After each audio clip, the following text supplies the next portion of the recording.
Ici, c'est comment utiliser les scroll effects de manière un petit peu plus avancée pour créer des intros un petit peu comme ça, où est-ce que justement mes éléments font un truc un peu plus jazzé, où est-ce que mes éléments s'en vont à gauche, à droite, disparaissent pour les intros. Ça va me permettre aussi de mieux comprendre les scroll effects.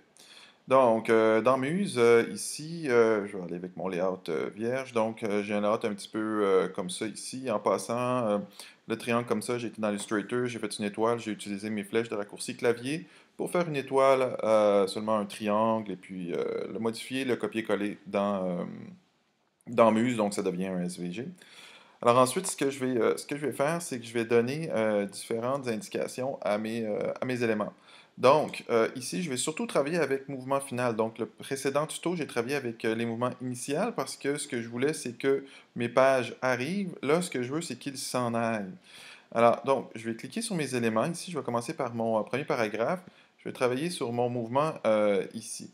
Alors, là, ce qui est important de saisir, c'est que je dois quand même mettre des valeurs ici. OK?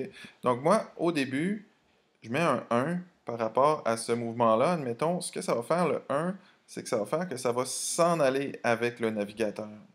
Mais évidemment, ici, je mets un 0 parce que je ne veux pas de mouvement horizontal au début.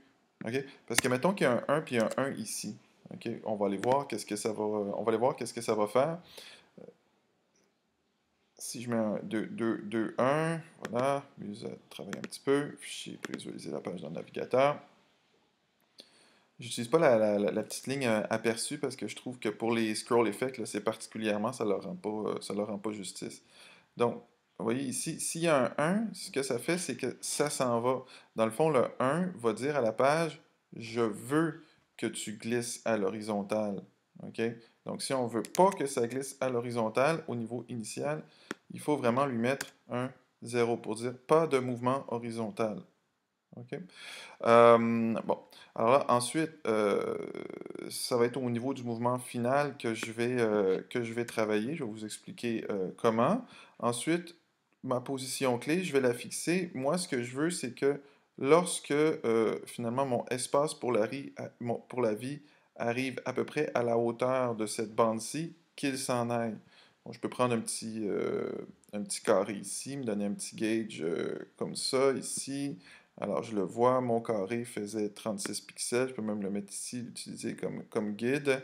Et ensuite, aller fixer ma position clé à la même hauteur que mon rectangle pour dire lorsqu'il va arriver sous mon rectangle, donc lorsque espace pour la vie va arriver à la même hauteur que sous mon rectangle, toujours par rapport à la hauteur de la page. Je ne sais pas si on voit là, mettons.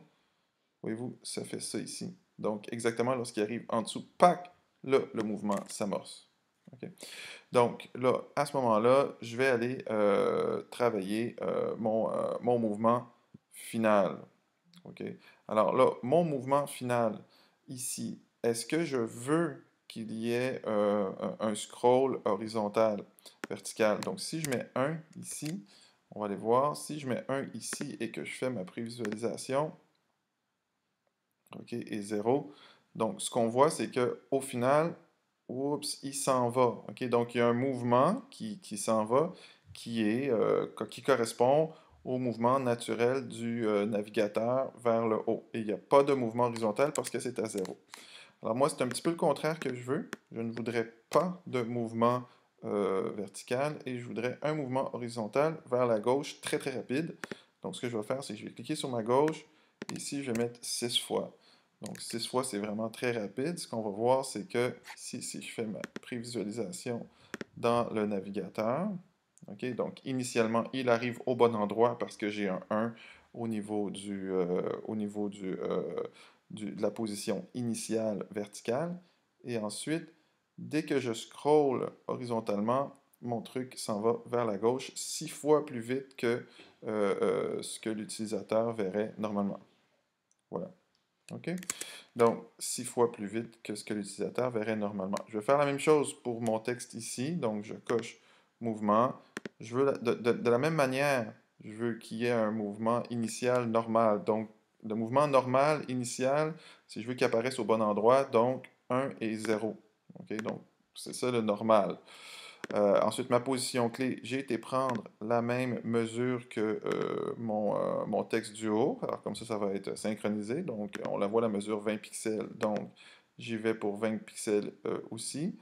Et cette fois-ci, pour lui, je vais lui donner un 6 fois aussi, mais vers la droite. Donc, de sorte à ce que, justement, mon truc parte vers la droite. Donc, j'y vais ici, vers la gauche et vers la droite. OK? Alors là, il y a un petit truc, moi, alors ça me va. Puis maintenant, ma petite flèche. Je vais travailler sur ma petite flèche. Si je regarde ma petite flèche, il y a un truc qui m'embête, c'est que ça se chevauche et c'est pas joli. Alors, comment est-ce que je vais travailler ça? Je vais prendre ma flèche et encore une fois, au niveau du mouvement initial normal, on y touche pas. Et c'est au niveau du final ici. Je vais mettre une valeur entre 0 et 1. Parce que entre 0 et 1, ce que ça fait, c'est que ça va plus lentement. Ok. Donc 0.2, c'est vraiment très lent, là. Fait que ce qu'on va voir, c'est que euh, euh, ma, euh, ma petite flèche, lorsque tout va s'en aller, moi je veux pas de mouvement horizontal sur ma petite flèche, je veux juste qu'elle remonte beaucoup plus lentement que le reste. Si on va tester ça ici, ma flèche, on va voir ici, regardez, quand je scroll, là, elle remonte très lentement. OK? Ici, voilà. Elle remonte beaucoup plus lentement que le reste. Et je peux même aller exagérer là, ce truc-là, là, 0,1. Ça va faire que ma flèche a un mouvement qui s'en va beaucoup plus lentement que le reste de la page. Et ce que je vais, je vais venir abaisser mon truc ici, ma position clé. Parce qu'au fond, je voudrais que, ou je peux même la remonter ici, parce que je voudrais que ça se fasse à partir du moment où ma flèche atteint relativement le top ici du navigateur. Voilà. Même dans le fond, là, si je suis logique, là, je vais y aller en même temps que tout le monde, donc à 20 pixels. Voilà. Comme ça, à 20 pixels, c'est en même temps que tout le monde commence à bouger, elle commence à aller lentement. Voyez-vous là? On la sent là. Tout frappe et ça s'en va beaucoup. Là, je scroll là, et ça, c'est beaucoup plus lent que tout le reste. OK? Bon, maintenant, c'est bien beau tout ça, mais je voudrais qu'elle disparaisse. OK? Alors, pour qu'elle disparaisse, je vais remettre ça à 0,2 parce que c'était vraiment trop lent. Pour qu'elle disparaisse, je vais aller utiliser mes réglages alpha d'opacité pour que cette flèche-ci disparaisse. Alors, mes mouvements d'opacité pour que ma flèche disparaisse. Alors, toujours le même truc. J'ai fixé ma position clé à un certain moment ici. Et là, j'ai les petits ronds qui apparaissent qui vont me dire quand est-ce qu'on veut que ça disparaisse, ce truc-là. Quand est-ce qu'on veut que ça commence à disparaître. Début et fin. Rond du début, rond de la fin, position clé à 100%. Donc là, ce que je vais voir à droite, j'ai trois valeurs. Alors, bien sûr, ici, là, il faut que je mette 100%, parce que si je mets 0, ce qui va arriver, c'est que ma flèche à la position clé va arriver à 0% d'opacité. C'est pas ce que je cherche. Elle est pas là. OK? Donc, il va vraiment falloir qu'au début, je lui dise, toi, au début, je veux que tu sois à 100% d'opacité, parce que c'est ça qu'on veut dans ce cas-là. C'est mon premier rond ici. OK? Donc, mon premier rond à 100% d'opacité. Ce que ça va faire, c'est que donc dès le début ici, je la vois ma flèche. Elle est là à 100% d'opacité. Et c'est par la suite, lorsqu'elle atteint cette position clé, donc entre ma position clé et cette position-ci, admettons, il y a un fondu où est-ce qu'à la fin, lorsqu'elle aura scrollé jusqu'ici, elle va être éteinte, elle va être à 0%, à 134 pixels, lorsqu'elle va avoir atteint à peu près ce niveau-là. Si je fais une prévisualisation de la page, j'ai mon truc, donc regardez, ça monte, et dès que Espace pour la vie commence à glisser, on sent que ma flèche s'éteint comme ceci. OK? Et voilà, au fond, du coup, ce qui me reste à faire, c'est de donner à cette flèche-là, par exemple, un hyperlien, de lui dire, toi, va-t'en vers la page jardin. Et donc, ce que ça va faire, c'est que dès que je clique sur cet onglet, on s'en va vers cette page-ci qui arrive. Et j'avais mis un onglet pour revenir au top. Si je reviens, ça fait la même position, mais à l'envers. Donc, c'est bien. Avec ça ici, on peut faire différents effets avec les scroll effets.